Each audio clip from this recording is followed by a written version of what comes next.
Hello everyone, welcome back to my YouTube channel work place health and safety. दोस्तों, आज की इस video में मैं आप लोगों के लिए स्कैफोल्डिंग से रिलेटेड एक इंपॉर्टेंट टॉपिक लेकर आया हूँ। How many types of scaffolding components. Scaffolding components क्या होते हैं और स्कैफोल्डिंग कंपोनेंट्स का स्कैफोल्डिंग स्ट्रक्चर में क्या रोल होता है, क्या फंक्शन होता है, इस वीडियो में हम डिटेल के साथ बात करेंगे ताकि आप लोगों का स्कैफोल्डिंग कंपोनेंट से रिलेटेड जो कॉन्सेप्ट है वो क्लियर हो जाए। अब जब भी स्कैफोल्डिंग सुपरवाइजर का इंटरव्यू के लिए जाएं, इवन दो सेफ्टी इंटरव्यू में भी आपसे ये क्वेश्चन कर सकते हैं, आपका स्कैफोल्डिंग कंपोनेंट से रिलेटेड जो कॉन्सेप्ट है वो क्लियर हो जाए, आप आसानी के साथ आंसर कर पाएं। तो आगे बढ़ने से पहले आप इस चैनल को जरूर सब्सक्राइब कर लें ताकि इस तरह की स्कैफोल्डिंग से रिलेटेड या कंस्ट्रक्शन से रिलेटेड फॉर्मेटिव वीडियो आपको मिलती रहे। तो जैसा कि आपको मालूम होगा कि स्कैफोल्डिंग एक टेम्परेरी प्लेटफॉर्म होता है। वर्क साइट पर या कंस्ट्रक्शन साइट पर मुख्तलिफ तरह की एक्टिविटीज जो है वो डेली बेसिस के ऊपर सरंजाम दी जा रही होती हैं, जैसा कि पेंटिंग का काम चल रहा होता है, ब्रिक कंस्ट्रक्शन का काम चल रहा होता है या वेल्डिंग का काम चल रहा होता है। इन सब एक्टिविटीज को सरंजाम देने के लिए स्कैफोल्डिंग स्ट्रक्चर को इरेक्ट किया जाता है। ठीक है, अब वो स्कैफोल्डिंग जो स्ट्रक्चर होता है वो इरेक्ट किया जाता है स्कैफोल्डिंग कंपोनेंट के जरिए। स्कैफोल्डिंग स्ट्रक्चर को इरेक्ट करने के लिए स्कैफोल्डिंग कंपोनेंट्स जो है वो यहाँ पर आपके सामने ये लिस्ट हो रही है। इसमें sole board, base plate, post tube, ledger, braces का यूज किया जाता है। इसके बाद यहाँ पर टो बोर्ड यूज होते हैं, प्लैंक्स यूज होते हैं, गार्ड रेल में top rail, mid rail, toe board use होती है और एक स्कैफोल्डिंग लेडर का भी यूज किया जाता है। तो ये सारे जितने भी कंपोनेंट्स हैं ये यूज होते हैं स्कैफोल्डिंग को इरेक्ट करने के लिए। ठीक है, अब स्कैफोल्डिंग का जो सबसे पहला हम यूज करते हैं वो सोल बोर्ड को यूज करते हैं।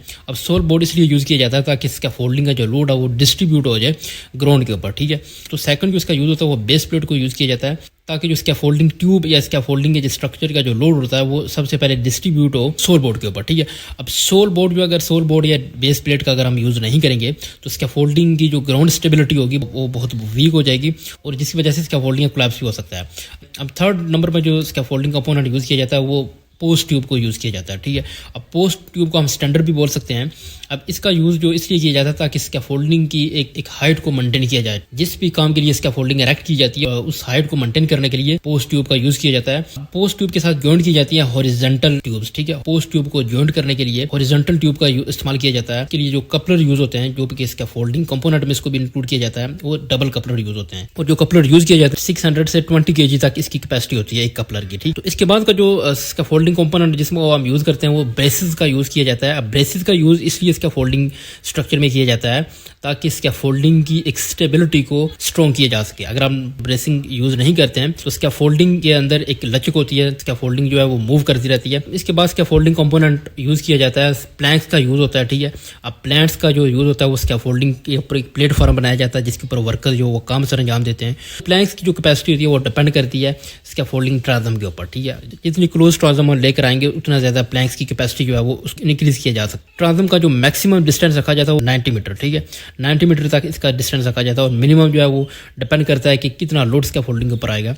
तो इसके बाद का जो स्कैफोल्डिंग कंपोनेंट है वो गार्ड रेल है। ठीक है, अब गार्ड रेल का बेसिकली यूज इसलिए किया जाता है ताकि कोई पर्सन या कोई बंदा वर्कर जो काम करते हैं उनको प्रिवेंट किया जा सके नीचे गिरने से। ठीक है, गार्ड रेल का जो यूज किया जाता है वो मिनिमम जो है उसका लेंथ होती है वो 1 मीटर की होती है। ठीक है, 1 मीटर तक गार्ड रेल मस्ट होनी चाहिए। गार्ड रेल भी एक स्कैफोल्डिंग कंपोनेंट में भी इसको शुमार किया जाता है और इसमें मिड रेल टो बोर्ड का यूज होता है। ठीक है, अब टो बोर्ड बेसिकली एक प्लैंक होता है, वो स्कैफोल्डिंग प्लेटफॉर्म में लगाया जाता है ताकि जो मटेरियल है स्कैफोल्डिंग के ऊपर उसको नीचे गिरने से बचाया जाए। ठीक है, और मटेरियल जो वो ऊपर सेफ तरीके से रहे और नीचे वर्कर्स जो मुख्तलिफ काम कर रहे होते हैं उनको हिट ना हो। ठीक है, तो इसलिए टो बोर्ड का यूज किया जाता है। तो इसके बाद का जो स्कैफोल्डिंग स्ट्रक्चर में कंपोनेंट यूज होता है वो लैडर का यूज होता है जिसके जरिए वर्कर्स के लिए ऊपर या नीचे जाने के लिए एक्सेस बनाई जाती है ताकि वो आसानी के साथ ऊपर या नीचे आ सके। तो लैडर का यूज करते हुए भी 75 एंगल का इसका यूज किया जाता है और इसके साथ स्कैफोल्डिंग के साथ जॉइंट की जाती है। उसके लिए लैडर कपलर का यूज किया जाता है। तो ये भी स्कैफोल्डिंग कंपोनेंट्स में इसको शुमार किया जाता है। तो ये जो भी आप स्कैफोल्डिंग कंपोनेंट्स का यूज करते हैं स्कैफोल्डिंग में, जिस वजह से स्कैफोल्डिंग एक स्ट्रक्चर को एक कंप्लीट किया जाता है।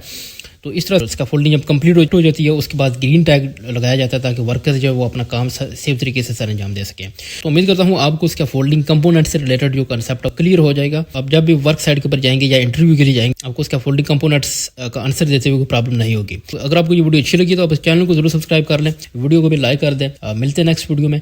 Thanks for watching.